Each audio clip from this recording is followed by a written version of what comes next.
സെയ്ഫ് ഇവരെ പുറത്തേക്ക് കൊണ്ടുവരുന്നതിന് ഇനിയിപ്പോൾ എന്തൊക്കെയാണ് കോടതിയിലുള്ള ഫോർമാലിറ്റീസ്, ബാക്കി എന്തൊക്കെയാണ്?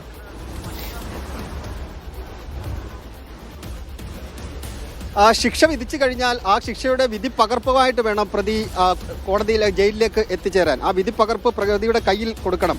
അത് ജഡ്ജ് ഈ വിധി പറഞ്ഞ ജഡ്ജ് ഒപ്പിട്ട യഥാർത്ഥ പകർപ്പ് അതും ആയിട്ട് വേണം ഗ്രീഷ്മ ജയിലിലേക്ക് എത്തിച്ചേരാൻ. അതിന്റെ പകർപ്പ് ഒപ്പിട്ട് മറ്റ് കേസുകളിലെ പരിഗണനയിലേക്ക് അദ്ദേഹം നീങ്ങിയിരിക്കുകയാണ്. അതുകൊണ്ട് ആ കേസുകൾ പരിഗണിച്ച ശേഷമായിരിക്കും ജഡ്ജ് ഒപ്പിട്ട് ഇത് കൈമാറുന്നത്. അല്പസമയത്തിനകം തന്നെ അത് കൈമാറും എന്ന് തന്നെയാണ് പ്രതീക്ഷിക്കപ്പെടുന്നത്. അധികം വൈകില്ല എന്നാണ് നമുക്ക് ലഭിക്കുന്ന സൂചനകൾ.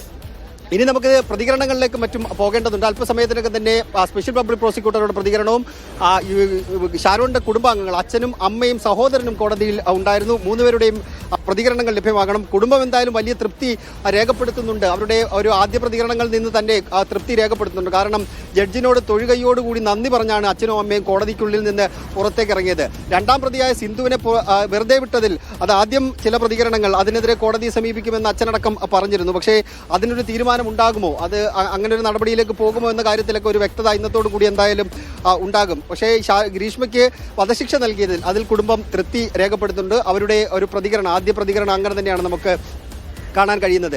പ്രോസിക്യൂഷൻ അത് ഈ കേസിന്റെ വലിയ വിജയമായിട്ട് അവർ കാണുന്നുണ്ട്. കാരണം സാഹചര്യ തെളിവുകൾ മാത്രമുള്ള ഒരു കേസിൽ, ദൃക്സാക്ഷികളില്ലാത്ത ഒരു കേസിൽ അത് തെളിയിക്കുക എന്നുള്ളത് വലിയ വെല്ലുവിളിയുള്ള കാര്യമാണ്. ആ വെല്ലുവിളി പ്രോസിക്യൂഷൻ ഏറ്റെടുത്തുകൊണ്ട് അത് സ്പെഷ്യൽ പബ്ലിക് പ്രോസിക്യൂട്ടർ തന്നെ സർക്കാർ വെച്ച് നൽകി. അങ്ങനെ അത് 48 സാഹചര്യ തെളിവുകൾ കോടതിക്ക് മുന്നിൽ സമർപ്പിച്ചു. ഈ 48 സാഹചര്യ തെളിവുകളും കോടതി സംശയങ്ങൾക്കിട നൽകാതെ തന്നെ സ്വീകരിക്കുകയും അതെല്ലാം തെളിയിക്കാൻ പ്രോസിക്യൂഷന് കഴിഞ്ഞു എന്ന് നന്ദി രേഖപ്പെടുത്തുകയും ചെയ്തു.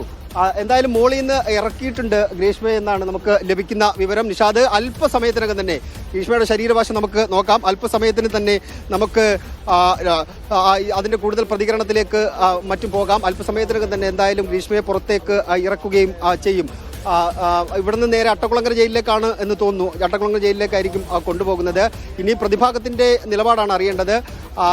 പ്രതിഭാഗം ഇനി ഇതിന്മേൽ അപ്പീൽ പോകുമ്പോൾ അപ്പീൽ ഹൈക്കോടതിയിലേക്ക് എപ്പോഴൊക്കെ സമർപ്പിക്കും? ശാസ്തമംഗലം അജിത്തായിരുന്നു, തിരുവനന്തപുരം ബാറിലെ ക്രിമിനൽ അഭിഭാഷകനായ ശാസ്തമംഗലം അജിത്തായിരുന്നു പ്രതിഭാഗത്തിന് വേണ്ടി, ഗ്രീഷ്മയ്ക്ക് വേണ്ടി ഹാജരായത്.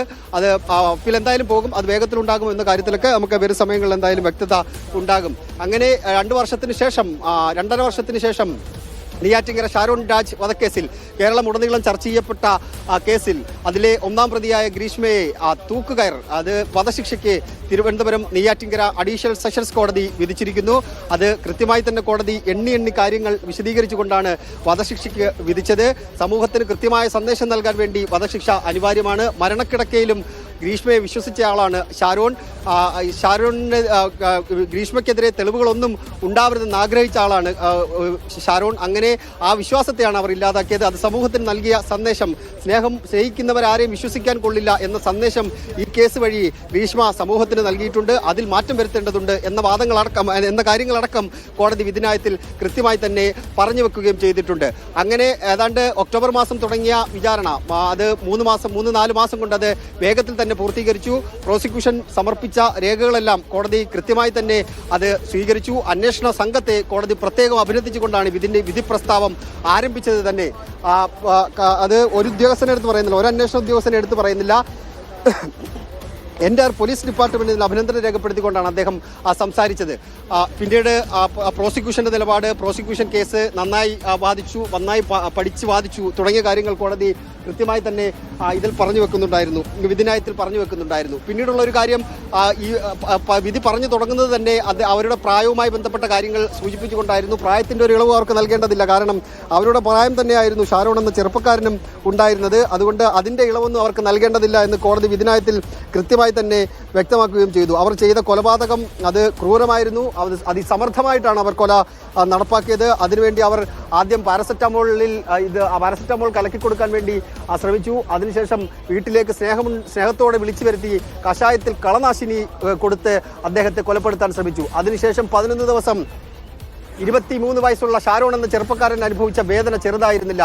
ആന്തരിക അവയവങ്ങളെല്ലാം അഴുകിയ നിലയിലായിരുന്നു എന്ന് കോടതി വിധിന്യായത്തിൽ കൃത്യമായി തന്നെ വ്യക്തമാക്കുന്നുണ്ട്. ജ്യൂസ് ചലഞ്ച് നടത്തിയത് എന്തിനായി ആണ് എന്ന് പ്രോസിക്യൂഷൻ കൃത്യമായി തെളിയിച്ചിട്ടുണ്ട്.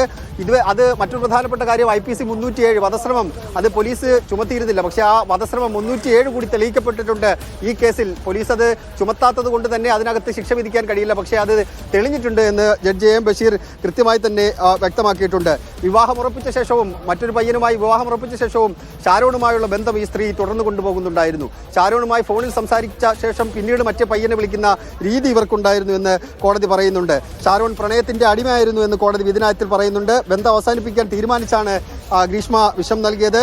മരണക്കിടക്കയിലും ഗ്രീഷ്മയെ ഷാരോൺ സ്നേഹിച്ചിരുന്നു എന്ന് കോടതി പറയുന്നുണ്ട്. ജ്യൂസിൽ എന്തോ ഉണ്ടെന്ന് ഷാരോണിന് അറിയാം. അങ്ങനെയാണ് ഷാരോൺ ആ വീഡിയോ റെക്കോർഡ് ചെയ്തത്. നമ്മളെല്ലാം കണ്ട ആ വീഡിയോ, ജ്യൂസ് ചലഞ്ചിന്റെ വീഡിയോ കണ്ടത് അങ്ങനെയായിരുന്നു. ഒരു തുള്ളി വെള്ളം കുടിക്കാതെയാണ് 11 ദിവസം ഷാരോൺ എന്ന ചെറുപ്പക്കാരൻ ആശുപത്രിയിൽ കടന്നത്. അദ്ദേഹം അനുഭവിച്ച വേദന ഡോക്ടർമാരുടെ മൊഴിയിൽ നിന്നടക്കം കോടതിക്ക് ബോധ്യപ്പെട്ടിട്ടുണ്ട് എന്ന് അദ്ദേഹം വ്യക്തമാക്കിയിട്ടുണ്ട്. അങ്ങനെ ഷാരോൺ എന്ന യുവാവിനെ, ചെറുപ്പക്കാരനെ കൊല്ലാൻ വേണ്ടി കാമുകിയായ ഗ്രീഷ്മ ചെയ്ത ക്രൂരകൃത്യങ്ങൾ എണ്ണി ഈ 586 പേജുള്ള വിധിന്യായത്തിൽ ജഡ്ജ് AM ബഷീർ എണ്ണി പറഞ്ഞു വെക്കുന്നുണ്ട്. ഏറ്റവും ഒടുവിൽ പറയുന്നു, അവർക്ക് ഒരിളവും നൽകേണ്ടതില്ല. ആ ഇളവിനുള്ള അർഹതയൊന്നും ഇവർക്കില്ല. അവർക്ക് പ്രായത്തിന്റെ ഇളവില്ല. അവർ മുൻപ് കുറ്റകൃത്യം നടത്തിയിട്ടില്ല എന്ന് പറയുന്നത് ശരിയല്ല. അവർ മുൻപും ജീവപര്യന്തം കിട്ടാവുന്ന കുറ്റങ്ങൾ ചെയ്ത ആളാണ്. അവർ പിന്നീട് കുറ്റം ചെയ്തിട്ടില്ല എന്ന് പറയുന്നത് ശരിയല്ല. പ്രായത്തിന്റെ ഇളവ് അവർക്ക് നൽകാൻ കഴിയില്ല. അതുകൊണ്ട് ഇന്ത്യൻ നീതിന്യായ വ്യവസ്ഥയിൽ കൊലപാതകത്തിന് എന്ത് ശിക്ഷയാണോ പരമാവധി നൽകാൻ കഴിയുന്നത് IPC 302 അതിന് ക്യാപിറ്റൽ പണിഷ്മെന്റാണ് നൽകാൻ കഴിയുന്നത്. അത് ഈ കോടതി വിധിക്കുകയാണ് എന്ന് പറഞ്ഞുകൊണ്ടാണ് കോടതി വിധി പ്രസ്താവം അവസാനിപ്പിച്ചത്.